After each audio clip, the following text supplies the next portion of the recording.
the more awareness that's raised at local, state, and federal level for these issues, I think it's going to be, it's paramount.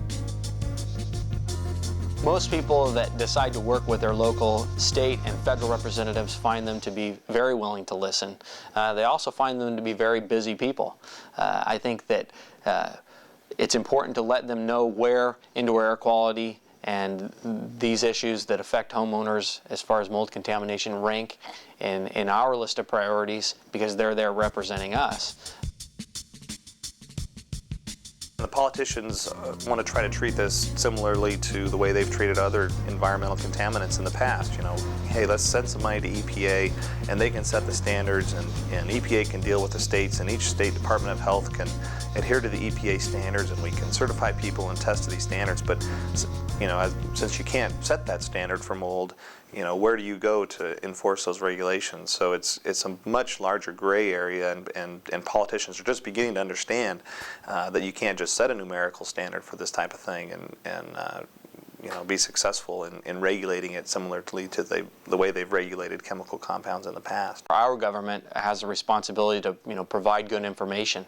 You know, the EPA and CDC need to provide information and use our common resources to determine exactly what the health effects are of and document the health effects of mold exposure and mycotoxin exposure, and help us to understand this problem that seems to be making so many people sick. Well, many of the states choose to take regulatory approaches to deal with indoor air issues, and in many cases have selected issues that they think they can make a difference on at a statewide level, and have passed legislation to basically address those issues.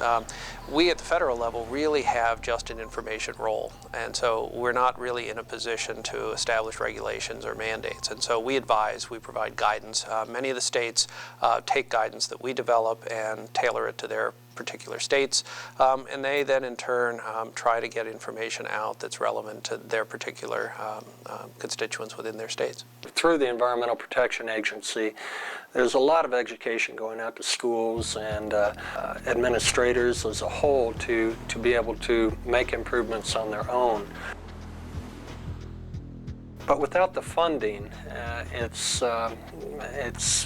far from what we need. The issue of communications is very important, because usually a person who has an environmental issue in their home or in their school or in their office, the first thing they want to do is call someone.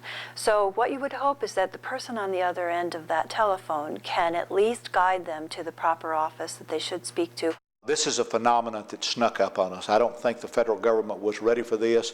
We will develop over a period of time the science for this once we get a little more history on other hazards of mold.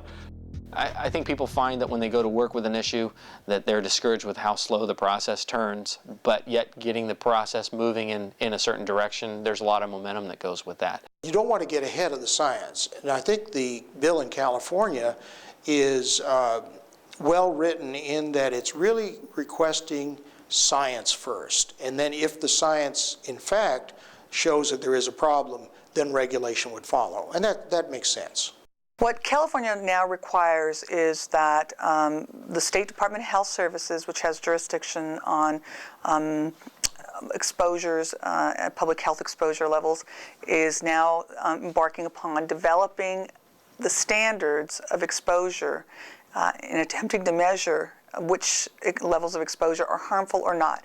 And if they cannot do that based on the science, the evolution of this science, as you know, is a slow evolutionary process, and it's not exact. If in fact they can't develop those hard and fast standards, then the goal is to provide the criteria that will guide those who are charged with cleanup, as well as determining whether there's a problem, develop that criteria to determine whether or not a condition is safe or unsafe. It's necessary to take these steps slowly and with caution so that we can be sure that we are indeed protecting the public and not just creating an even worse situation with a knee-jerk reaction. It also calls for disclosure in rental agreements and purchase agreements, whether it's commercial or residential, if there's reasonable knowledge that in fact there has been mold exposure. And so there is a burden. There's actually an express disclosure in real estate transactions now, one of the many in California, along with making it clear that local health officers, building inspectors, et cetera, do in fact have the authority to make the determination whether or not a residential situation is unsafe. I think the federal government has a couple of major roles. One is consistency. And I think they need to make sure that information that is being generated either in one state or information, laws, etc., being proposed in another state, that they're all being developed with the same base of information, or at least have access to, and that we're all using consistent science and engineering information. Minnesota is very active. They are working very closely with their university at Minneapolis, and they've got a wonderful website. They provide a lot of information out there that a lot of other states have accessed. But I think for the most part, a lot of states are hampered by funding issues. They don't have the staff to go out to do a lot of inspections, to provide homeowners with that. They're really a clearinghouse, which is probably the biggest thing that a state can do. They provide them with points of contacts of who to go to for answers. It's certainly an interesting idea that there are some pockets in the country where there has been more activity having to do with indoor mold investigations. For example, here in Las Vegas, we've had a lot of cases simply because there are some experts here that are involved in this issue. And so awareness is a great part of the reporting. As far as industries that are affected by mold and mold litigation, certainly the insurance industry is one that's been hit very hard.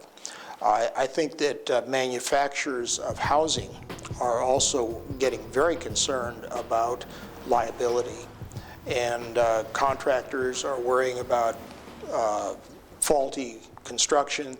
Construction defect cases, which have gone on for many years, have now taken on a new parameter, and that is health effects because of mold. In the past, it was really just fix the house. It was a mechanical issue. Now people are claiming that the damaged house also damaged their health.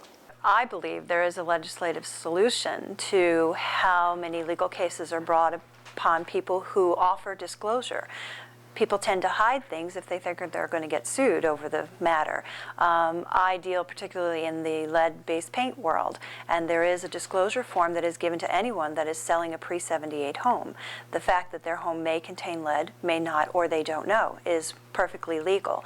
The problem comes when people don't want to disclose because they fear they may be sued for breaking the deal. That should not be allowed. You should be able to tell the truth and feel comfortable about that. I mean, everybody just needs to be educated. You got consumers that need to be educated when they're buying a house or when they own a house and have a potential problem. Building materials manufacturers should be educated so that they can adjust their processes and materials. Construction companies when they're building a home, all the way to realtors and home inspectors, lenders when they're in a property transaction and when somebody's buying a home. If everybody's educated about this issue, it can certainly be nipped in the bud. At this point, everybody should contact their local, state, federal legislators, find out what they're doing, whether or not they know about the mold issue, let them know that they need to, be looking for this type of legislation that's being introduced at all levels. Letting our public representatives know that this is a priority or where it ranks in our list of priorities certainly is a responsible thing to do. We're citizens, they work for us. That's the way the government works. Ask them. Local levels really aren't going to have much power within their charters to deal with an issue of this nature. State governments need to act to make sure that the players that investigate and remediate mold in their states are doing so responsibly. Federal people need to make sure that everything that the federal government can do to ensure that the innocent and uneducated home buyer has every opportunity to discover if there's a mold problem in a structure that they're going to buy and move their family into. Given the national attention, given the frequency of the cases in which you have very profound medical conditions and problems, that the scientific community and the medical community are not far away from providing either the standards and the bright lines of the levels of exposure or the criteria that would suggest unsafe levels of exposure.